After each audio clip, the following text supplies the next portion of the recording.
Hello friend, स्वागत है आप सभी का हमारे इस यूट्यूब चैनल मेजर टारगेट पर। तो फ्रेंड, आज हम लोग क्लास 10 साइंस का यानी कि विज्ञान का क्वेश्चंस बैंक का दूसरा पार्ट को देखेंगे। इस पार्ट में भी हम लोग 30 मोस्ट इम्पोर्टेंट ऑब्जेक्टिव क्वेश्चंस को सेलेक्ट किए हैं। ये सभी प्रश्न आपका एनसीईआरटी के न्यू पैटर्न पर आधारित है। और दोस्तों, इस वीडियो में भी हम लोग 2011 से लेकर 2022 तक पूछे गए सभी प्रश्न को सम्मिलित किए हैं। अगर आप भी इस बार मैट्रिक के बोर्ड एग्जाम देने वाले हैं तो इस वीडियो को शुरू से लेकर आखिरी तक जरूर देखिएगा, क्योंकि आज के इस वीडियो में हम लोग ऐसे ऐसे इंपॉर्टेंट वस्तुनिष्ठ प्रश्नों को यहाँ पे सम्मिलित किए हैं जो प्रीवियस ईयर में 10 बार से भी ज़्यादा बार पूछा जा चुका है। और दोस्तों, हम एक एक प्रश्न जो है ना, हम आपको लाइव प्रूफ के साथ बताएंगे कि कौन क्वेश्चन कितना इंपॉर्टेंट है और कितना बार पूछा जा चुका है। तो फ्रेंड, फटाफट से वीडियो को लाइक कर दीजिएगा। और दोस्तों, चैनल पर नए हैं ना तो प्लीज़ दोस्तों चैनल को सब्सक्राइब करके बेल आइकन को प्रेस करके ऑल पर जरूर सेलेक्ट कर लीजिएगा, ताकि यहाँ पे जब भी कोई लाइव क्लास वगैरह हो ना तो आपको हमेशा नोटिफिकेशन वगैरह मिलता रहे। तो चलिए शुरू करते हैं यहाँ पे आज के पहले नंबर प्रश्न से। उससे पहले जो भी विद्यार्थी हमारे व्हाट्सएप ग्रुप में जुड़ना चाहते हैं तो फटाफट से मेरा व्हाट्सएप नंबर को नोट कर सकते हैं अपने नोटबुक में। ये मेरा व्हाट्सएप नंबर है 6206076569। सिंपल इस नंबर को आप सेव कीजिए, आप हेलो कीजिए, आप बोलिए कि सर हमें व्हाट्सएप ग्रुप में जोड़ दीजिए, आपको जो है ना व्हाट्सएप ग्रुप में जोड़ दिया जाएगा। तो देखते हैं यहाँ पे आज का फर्स्ट प्रश्न जो कि बोर्ड एग्जाम के लिए काफ़ी महत्वपूर्ण है। तो फ्रेंड, प्रश्न ये रहा है कि मनुष्य के शरीर की सबसे बड़ी ग्रंथि है। देख रहे ये प्रश्न 2016 के सेकंड सीटिंग में पूछा गया था और 2021 के फर्स्ट सीटिंग में पूछा गया था, यानी कि 2023 के बोर्ड एग्जाम के लिए बहुत ही महत्वपूर्ण है। तो फ्रेंड, मनुष्य के शरीर की जो सबसे बड़ी ग्रंथि होती है ना, क्या होती है? ऑप्शन ए में आपको दिया लीवर या फिर अग्नाशय, और ऑप्शन सी अंडाशय या फिर एड्रीनल। तो फ्रेंड, मनुष्य के शरीर की जो सबसे बड़ी ग्रंथि होती है ना, लीवर होती है, जिसे हम लोग यकृत कहते हैं, यानी कि यहाँ पे ए वाला ऑप्शन जो है ना बिल्कुल ही करेक्ट आंसर हो जाएगा। और दोस्तों, एक प्रश्न ये पूछे आ सकते हैं कि मनुष्य के शरीर की सबसे बड़ा अंग कौन है? तो त्वचा है। साथ में से भी आपको याद होना चाहिए। अब आइए फ्रेंड, देखते हैं यहाँ पे दूसरा नंबर प्रश्न जो कि बोर्ड एग्जाम के लिए बहुत ही महत्वपूर्ण है। क्या करा है कि ग्वाइटर अथवा घेंगा पनपता है। तो यहाँ पे ऑप्शन ए में आपका दिया हुआ चीनी की कमी से, और ऑप्शन बी है आयोडीन की कमी से, और ऑप्शन सी है रक्त की कमी से, और ऑप्शन डी है मोटापा से। तो फ्रेंड, ग्वाइटर अथवा घेंगा जो है ना, ये आयोडीन की कमी से पनपता है, इसे आपको याद होना चाहिए, यानी कि यहाँ पे बी वाला ऑप्शन जो है ना बिल्कुल ही करेक्ट आंसर हो जाएगा। ये प्रश्न 2015 के फर्स्ट सीटिंग में पूछा गया था। अब आइए फ्रेंड, देखते हैं यहाँ पे तीसरा नंबर प्रश्न जो कि बोर्ड एग्जाम के लिए बहुत ही महत्वपूर्ण है। क्या करा है कि यहाँ पे आपको बताना है कि निम्नलिखित में से कौन सा पादप हार्मोन है। तो फ्रेंड, यहाँ पे देख रहे हैं ये प्रश्न 2016 के सेकंड सीटिंग में और 2019 के सेकंड सीटिंग में पूछा गया था, इस बार भी पूछे ही जाएंगे। तो यहाँ पे आपको बताना है कि कौन सा पादप हार्मोन है।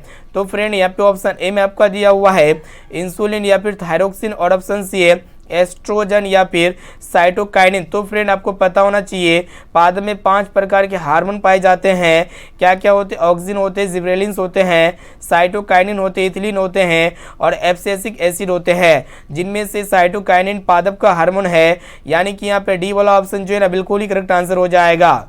और दोस्तों, ये साइटोकाइनिन जो होते हैं ना कोशिका विभाजन करता है। और दोस्तों, ये इंसुलिन क्या होते हैं? एक प्रकार का हार्मोन है जो रक्त शर्करा को नियंत्रित करता है, और एस्ट्रोजन एक प्रकार का मादा हार्मोन होते हैं। और दोस्तों, ये जो थायरोक्सिन होते हैं ना जंतु हार्मोन होते हैं जो वृद्धि को नियंत्रित करता है। अब चलिए फ्रेंड, देखते हैं यहाँ पे नेक्स्ट क्वेश्चन को देखिएगा जो कि बहुत ही महत्वपूर्ण प्रश्न है। देखिएगा क्या कराएगी, दो तंत्रिका कोशिका के मध्य खाली स्थान को कहते हैं। ये प्रश्न मोस्ट इंपोर्टेंट आपके बोर्ड एग्जाम के लिए। तो यहाँ पे आपको बताना है कि दो तंत्रिका कोशिका के मध्य खाली स्थान को क्या कहते हैं। ये प्रश्न 2012 के फर्स्ट सीटिंग और 2018 के सेकेंड सीटिंग में पूछा गया था। तो फ्रेंड, दो तंत्रिका कोशिका के मध्य खाली स्थान को क्या कहते हैं? सिनेप्स कहते हैं, यानी कि यहाँ पे बी वाला ऑप्शन जो है ना बिल्कुल ही करेक्ट आंसर हो जाएगा। अब आइए फ्रेंड, देखते हैं यहाँ पे 5 नंबर प्रश्न को देखिएगा जो कि बोर्ड एग्जाम के लिए मोस्ट इंपोर्टेंट साबित होने वाला है। क्या कराए कि दो न्यूरॉनों के संपर्क बिंदु को क्या कहते हैं। तो फ्रेंड, दो बिंदु के संपर्क बिंदु को भी हम लोग क्या कहते हैं? सिनेप्स, यानी कि सिनेटिक दरार कहते हैं। यहाँ पे बी वाला ऑप्शन जो है ना बिल्कुल ही करेक्ट आंसर हो जाएगा। तो फ्रेंड, जो भी विद्यार्थी अभी तक वीडियो को लाइक नहीं किया ना तो प्लीज़ दोस्तों जल्दी से फटाफट से वीडियो को लाइक कर दीजिएगा। और चैनल पर अभी तक आप सब्सक्राइब नहीं किए, चैनल पर नए हैं ना तो प्लीज़ दोस्तों चैनल को सब्सक्राइब करके बेल आइकन को प्रेस करके ऑल पर जरूर सेलेक्ट कर लीजिएगा। अब चलिए फ्रेंड देखते हैं यहाँ पे नेक्स्ट क्वेश्चन को देखिएगा, जो कि बोर्ड एग्जाम के लिए ये भी प्रश्न जो ना मोस्ट इंपोर्टेंट है। तो फ्रेंड प्रश्न ये कराए कि इंसुलिन की कमी के कारण कौन सा रोग होता है। ये प्रश्न देख रहे 2013 के फर्स्ट सीटिंग में पूछा गया था, 15 के फर्स्ट सीटिंग में और 16 के फर्स्ट सीटिंग में पूछा गया था। यानी कि लगातार पूछते हुए आ रहा है, इस बार भी 100% पूछे जाएंगे। इस प्रश्न को अच्छी तरह से याद कर लीजिएगा। तो यहाँ पे आपको बताना है कि इंसुलिन की कमी से कौन सा रोग होता है। तो यहाँ पे ऑप्शन ए में आपका दिया हुआ एड्स, या फिर बेरी या फिर घेंगा, और ऑप्शन डी है मधुमेह। तो फ्रेंड है इंसुलिन की कमी से मधुमेह यानी कि डायबिटीज नामक रोग होता है। यहाँ पे डी वाला ऑप्शन जो है ना बिल्कुल ही करेक्ट आंसर हो जाएगा। और दोस्तों ये बेरी किस विटामिन की कमी के कारण होता है, तो विटामिन बी के कमी के कारण होता है। अब आइए फ्रेंड देखते हैं यहाँ पे 7 नंबर प्रश्न, जो कि बोर्ड एग्जाम के लिए बहुत ही महत्वपूर्ण है। क्या करा है कि आयोडीन की कमी से कौन सा रोग होता है। मोस्ट इंपोर्टेंट 2019 के यहाँ पे कंपार्टमेंटल में पूछे गए थे और 2020 के फर्स्ट सीटिंग में पूछा गया था। तो फ्रेंड आयोडीन की कमी से कौन सा रोग होता है। तो यहाँ पे ऑप्शन ए में आपका देखो घेंगा रोग, या फिर मधुमेह रोग, या फिर स्कर्वी रोग, या फिर एड्स। ये भी प्रश्न बहुत ही महत्वपूर्ण है। तो आयोडीन की कमी से कौन सा रोग होता है, घेंगा रोग होता है। इसे आपको याद होना चाहिए। यानी कि यहाँ पे ए वाला ऑप्शन जो है ना बिल्कुल ही करेक्ट आंसर हो जाएगा। अब आइए फ्रेंड देखते हैं यहाँ पे नेक्स्ट क्वेश्चन, जो कि टॉप लेवल के प्रश्न है, प्रीमियम क्वालिटी वाला प्रश्न को देख रहे हैं। इसलिए जो भी विद्यार्थी वीडियो को थोड़ा भी स्किप करेंगे ना, तो मैट्रिक में उसका जो है ना काफ़ी कम नंबर आ सकते हैं। इसलिए यहाँ पे क्लास को शुरू से लेकर आखिरी तक ज़रूर देखिएगा, क्योंकि आज की क्लास में हम लोग क्लास 10 के यहाँ पे जो है ना साइंस का प्रीवियस ईयर क्वेश्चंस पेपर को देख रहे हैं। यहाँ पे लाइव प्रूफ के साथ आपको बता रहे एक एक क्वेश्चंस है। तो फ्रेंड प्रश्न ये कराए कि मस्तिष्क का कौन सा भाग शरीर की स्थिति तथा संतुलन का अनुरक्षण करता है। बहुत ही महत्वपूर्ण है। तो यहाँ पे ऑप्शन ए में आपका दिया हुआ है अग्र मस्तिष्क, या फिर मध्य मस्तिष्क, और ऑप्शन सी अनु मस्तिष्क, या फिर इनमें से सभी। तो फ्रेंड आपको बता देते हैं कि ये अग्र मस्तिष्क एक मस्तिष्क का भाग होता है जो शरीर की स्थिति तथा संतुलन का अनुरक्षण करता है, मेंटेनेंस करता है। यानी कि यहाँ पे ए वाला ऑप्शन जो है ना बिल्कुल ही करेक्ट आंसर हो जाएगा। ये प्रश्न जो है ना 2022 के मैट्रिक एग्जाम में पूछा गया था। यानी कि ये प्रश्न जो है ना दोस्तों इस वर्ष पूछे गए थे। ये प्रश्न जो है अगले वर्ष पूछे जा सकते हैं आपके एग्जाम में 2023 में। अब आइए फ्रेंड देखते हैं यहाँ पे नेक्स्ट क्वेश्चन क्या कराएगी, इनमें से कौन अंतःस्रावी ग्रंथि नहीं है। तो यहाँ पे ऑप्शन ए में आपको दे पिट्यूटरी, या फिर थायराइड, और ऑप्शन सी विट्सन, और ऑप्शन डी में आपका दिया हुआ है यकृत। तो फ्रेंड है ये जो यकृत ग्रंथि है ना, ये अंतःस्रावी ग्रंथि नहीं है। यानी कि यहाँ पे डी वाला ऑप्शन जो है ना बिल्कुल ही करेक्ट आंसर हो जाएगा।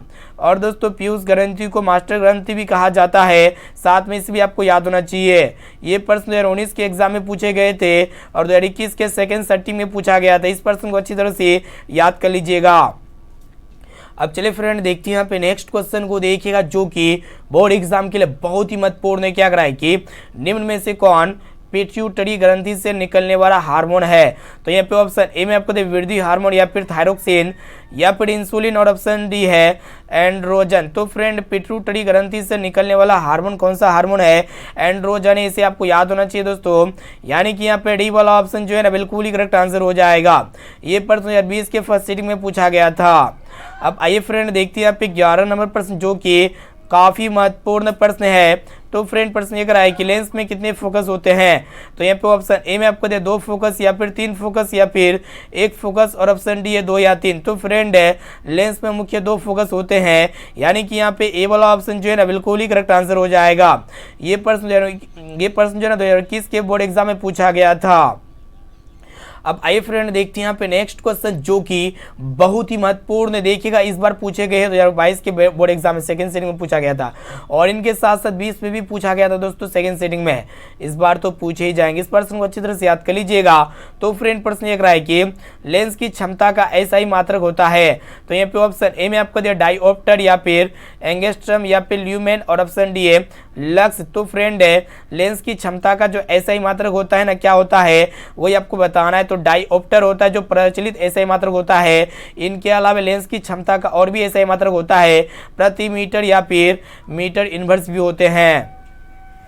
अब चलिए फ्रेंड देखते हैं यहाँ पे नेक्स्ट क्वेश्चन को देखिएगा, जो कि बहुत ही महत्वपूर्ण प्रश्न बोर्ड एग्जाम के लिए। क्या कराएगी तेलीय कागज होता है। एक देखिएगा ऑप्शन ए में आपको दिया पारदर्शक या फिर अपारदर्शक या फिर पारभाषक, और ऑप्शन डी है इनमें से कोई नहीं। तो फ्रेंड जितने भी तेलीय कागज होते हैं ना ये सारा क्या होते हैं, पारभाषक होते हैं, इसे आपको याद होना चाहिए। और पारभाषक के क्या क्या उदाहरण हो सकते हैं, रगड़ा हुआ शीशा हो गया, पॉलीथीन हो गया, जो धुंधला वाला पॉलीथीन होता है वो कैसा दिखता है, धुंधला, यानी कि ब्लड टाइप का दिखता है। और तेलीय कागज भी कैसा दिखता है दोस्तों, धुंधला दिखता है। और ये प्रश्न 2021 के फर्स्ट सीटिंग में पूछा गया था। अब आइए फ्रेंड देखते हैं यहाँ पे 14 नंबर प्रश्न क्या कराए कि समतल दर्पण की फोकस दूरी होती है। देख रहे हैं ये प्रश्न 2021 के बोर्ड एग्जाम में पूछा गया था। तो फ्रेंड समतल दर्पण की जो फोकस दूरी होती है ना अनंत होती है, यानी कि यहाँ पे ए वाला ऑप्शन जो है ना बिल्कुल ये करेक्ट आंसर हो जाएगा। और दोस्तों एक प्रश्न ये पूछे जा सकते हैं कि समतल दर्पण में कैसा बनता है प्रतिबिंब, तो काल्पनिक और सीधा बनता है। और दोस्तों काल्पनिक प्रतिबिंब जो बनता है ना उसको हम लोग पर्दे पर प्राप्त नहीं कर सकते हैं, इसे आपको याद होना चाहिए। अब आइए फ्रेंड देखते हैं यहाँ पे नेक्स्ट क्वेश्चन को देखिएगा, जो कि बोर्ड एग्जाम के लिए बहुत ही महत्वपूर्ण प्रश्न है। तो फ्रेंड प्रश्न ये कराए कि स्पेक्ट्रम में यहाँ पे आपको बताना है कि स्पेक्ट्रम में किस रंग की किरण का झुकाव अधिक होता है। देख रहे हैं ये प्रश्न 2015 के कंपार्टमेंटल में पूछा गया था। तो यहाँ पे ऑप्शन ए में आपको दिया लाल रंग का, या फिर हरा रंग का, या फिर पीला रंग का, या फिर बैंगनी रंग का। तो फ्रेंड आपको बता देते हैं जब श्वेत प्रकाश को स्पेक्ट्रम से गुजारा जाता है तो पर्दे पर 7 रंग की पट्टी प्राप्त होती है, जिनमें से जो सबसे झुकने वाला जो कलर होता है ना बैंगनी कलर होता है, यानी कि यहाँ पे डी वाला ऑप्शन जो है ना बिल्कुल ही करेक्ट आंसर हो जाएगा। और तो फ्रेंड जो भी विद्यार्थी अभी तक वीडियो को लाइक नहीं किया ना तो प्लीज़ दोस्तों जल्दी से फटाफट से वीडियो को लाइक कर दीजिएगा। और चैनल को अभी तक आप सब्सक्राइब नहीं किए हैं ना तो प्लीज़ दोस्तों चैनल को भी सब्सक्राइब कर लीजिएगा। देखते हैं यहाँ पे 16 नंबर प्रश्न, जो कि बोर्ड एग्जाम के लिए बहुत ही महत्वपूर्ण है। क्या कराए कि स्पेक्ट्रम प्राप्त करने के लिए किसका उपयोग किया जाता है। ये प्रश्न जो है ना 2022 के फाइनल एग्जाम में पूछा गया था, यानी कि गत वर्ष में इस बार पूछा गया था दोस्तों 2022 में, और इस बार भी पूछे जाएंगे, 15 में भी पूछा गया था फर्स्ट सीटिंग में। तो फ्रेंड स्पेक्ट्रम प्राप्त करने के लिए किसका उपयोग किया जाता है, तो प्रिज्म का उपयोग किया जाता है, इसे आपको याद होना चाहिए। प्रिज्म क्या होते हैं कि इसमें कितने सतह होते हैं, कुल तो 5 सतह होते हैं, इसे आपको याद होना चाहिए। अब चलिए फ्रेंड देखते हैं यहाँ पे नेक्स्ट क्वेश्चन को देखिएगा, जो कि बोर्ड एग्जाम के लिए बहुत ही इंपॉर्टेंट प्रश्न है। तो फ्रेंड 17 नंबर प्रश्न क्या कराए कि यहाँ पे आपको बताना है कि मानव नेत्र वस्तु का प्रतिबिंब निम्न में से किस भाग पर बनता है। ये प्रश्न 2013 के कंपार्टमेंटल में पूछे गए थे, 14 के फर्स्ट सीटिंग में पूछे गए थे, और 21 के सेकेंड सीटिंग में भी पूछे गए थे। तो यहाँ पे ऑप्शन ए में आपको देखो कॉर्निया में, या फिर आइरिस में, या फिर रेटिना में, या फिर पुतली में। तो फ्रेंड मानव नेत्र के मतलब मानव नेत्र में जिस वस्तु का प्रतिबिंब बनता है ना, मतलब किस भाग पर बनता है किसी भी वस्तु का प्रतिबिंब, तो रेटिना या दृष्टि पटल पे बनता है। और दोस्तों ये रेटिना या फिर दृष्टि पटल पे किसी भी वस्तु का जो प्रतिबिंब बनता है ना वास्तविक उल्टा तथा वस्तु से छोटा बनता है। और दोस्तों एक प्रश्न ये पूछे आ सकते हैं कि हमारे नेत्र में कितना मेगापिक्सल होता है, तो हमारे नेत्र जो है ना दोस्तों 576 मेगापिक्सल एरिया को प्राप्त कर सकता है, यानी कि देख सकता है। देखते हैं यहाँ पे नेक्स्ट क्वेश्चन क्या कराए कि सामान्य आंख के लिए सुस्पष्ट दर्शन की न्यूनतम दूरी होती है। ये भी प्रश्न जो है 2012 के एग्जाम में पूछे गए थे और 14 के भी एग्जाम में पूछे गए थे। तो फ्रेंड यहाँ पे आपको बताना है कि जो सामान्य आग होता है ना सुस्पष्ट दर्शन की जो न्यूनतम दूरी होती है ना 25 सेंटीमीटर होती है दोस्तों, इसे आपको याद होना चाहिए। यानी कि यहाँ पे डी वाला ऑप्शन जो है ना बिल्कुल ही करेक्ट आंसर हो जाएगा। और दोस्तों सामान्य आग के लिए सुस्पष्ट दर्शन की जो अधिकतम दूरी होती है ना अनंत होती है, 7 में से भी आपको याद होना चाहिए।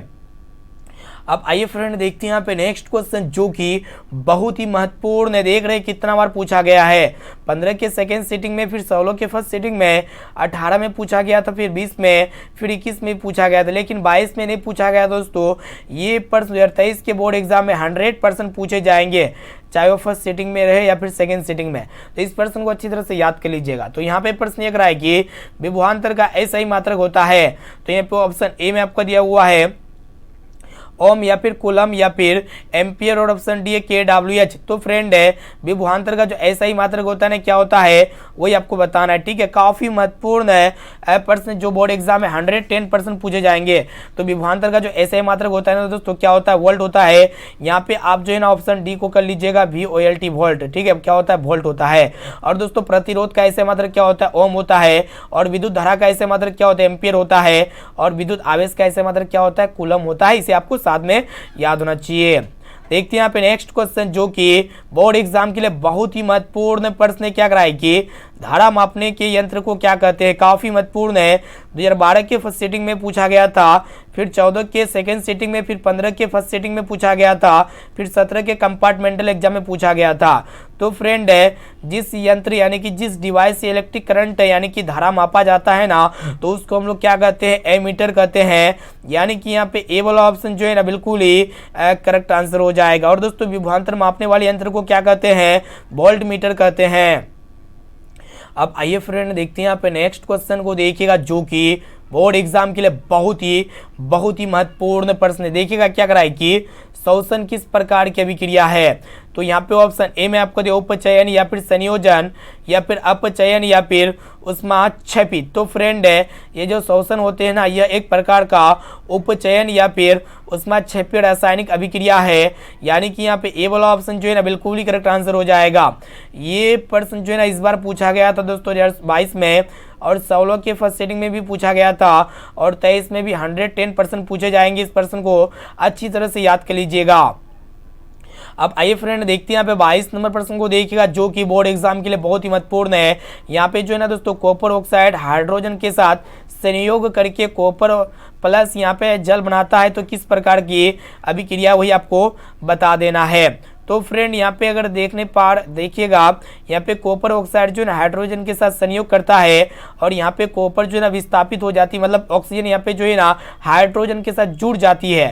ठीक है, जब भी ऐसा प्रोसेस होता है ना तो उसको हम लोग क्या कहते हैं दोस्तों, अपचयन कहते हैं। जो कि यहाँ पे बी वाला ऑप्शन जो है ना बिल्कुल ही करेक्ट आंसर हो जाएगा। ये प्रश्न जो है 2016 के सेकेंड सीटिंग में पूछा गया था। अब चलिए फ्रेंड देखते हैं यहाँ पे नेक्स्ट क्वेश्चन को देखिएगा जो कि बहुत ही महत्वपूर्ण है। क्या कराए कि इलेक्ट्रॉन के स्थानांतरण से बने यौगिक कहलाते हैं। ये प्रश्न जो है 2016 के सेकंड सेटिंग में पूछा गया था। तो यहाँ पे ऑप्शन ए में आपका दिया हुआ सह संयोजी या फिर विद्युत संयोजी या फिर कार्बनिक, और ऑप्शन डी है कोई नहीं। तो फ्रेंड है, इलेक्ट्रॉन के स्थानांतरण से जो यौगिक बनता है ना उसको हम लोग क्या कहते हैं, विद्युत संयोजी कहते हैं। इसे आपको याद होना चाहिए। यानी कि यहाँ पे बी वाला ऑप्शन जो है ना बिल्कुल ही करेक्ट आंसर हो जाएगा। अब आइए फ्रेंड देखते हैं यहाँ पे 24 नंबर प्रश्न जो कि बोर्ड एग्जाम के लिए बहुत ही महत्वपूर्ण है। क्या कराए कि रासायनिक अभिक्रिया के दौरान किसी पदार्थ में ऑक्सीजन का योग यानी कि वृद्धि कहलाता है। तो फ्रेंड, जब भी किसी केमिकल रिएक्शन में जब किसी भी सब्सटेंसेस में ऑक्सीजन जुड़ता है ना तो उसको हम लोग क्या कहते हैं, उपचयन कहते हैं। इसे आपको याद होना चाहिए। यानी कि यहाँ पे बी वाला ऑप्शन जो है ना बिल्कुल ही करेक्ट आंसर हो जाएगा। ये भी प्रश्न जो है ना 2 बार पूछा गया है लगातार। अब आइए फ्रेंड देखते हैं यहाँ पे नेक्स्ट क्वेश्चन को देखिएगा। क्या कराए कि यहाँ पे आपको बताना है कि शुद्ध जल का पीएच मान होता है। तो यहाँ पे ऑप्शन ए में आपको 6 या फिर 7 या फिर 8 या फिर 9। तो फ्रेंड है, शुद्ध जल क्या होते हैं, उदासीन होते हैं, और उदासीन जल का जो पीएच मान होता है ना 7 होता है। यानी कि यहाँ पे बी वाला ऑप्शन जो है ना बिल्कुल ही करेक्ट आंसर हो जाएगा। तो फ्रेंड, जो भी विद्यार्थी अभी तक वीडियो को लाइक नहीं किया ना तो प्लीज़ दोस्तों जल्दी से फटाफट से वीडियो को लाइक कर दीजिएगा। चैनल पर नए हैं ना तो प्लीज़ दोस्तों चैनल को सब्सक्राइब कर लीजिएगा। अब चलिए फ्रेंड देखते हैं यहाँ पे नेक्स्ट क्वेश्चन को देखिएगा जो कि बहुत ही महत्वपूर्ण है। क्या कराए कि जब CO2 यानी कि कार्बन डाइऑक्साइड गैस को पानी में घोला जाता है तो विलयन का पीएच मान होता है। काफी महत्वपूर्ण है।